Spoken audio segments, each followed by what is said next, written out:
Today I started a new pet portrait painting. I thought it would be kind of cool to show you guys the steps that I take when I start a piece. As you can see here, I've marked out 1-inch intervals so that I can make vertical lines down my canvas. The next step is to mark out the 1-inch intervals in the opposite direction so I can make horizontal lines going the other way. This grid is going to help me so that I can make my painting as proportionally accurate as possible.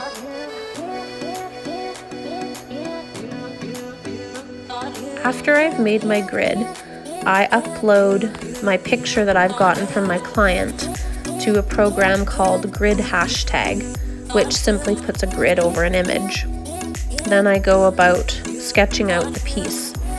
As you can see, I actually sketched out a piece below it, but I decided against the image and thought it would be better to use the other one the client sent me.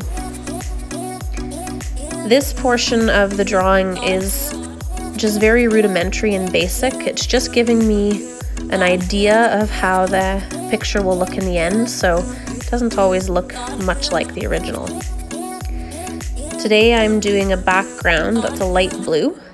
As you can see, I used true blue, and I also used a titanium white.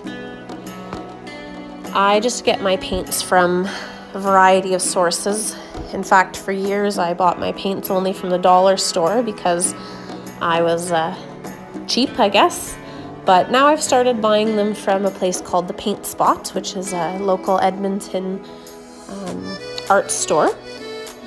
And feels pretty good actually to be working with better quality paint. It actually goes on better and covers better.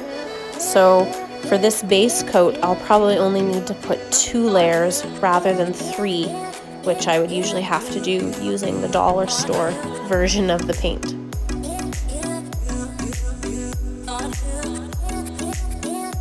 After I do this background, I'll also put a base coat on the dog. It is a little Poodle cross, so it will have just a white background base for the dog itself, and the shadow will come in much later with the details.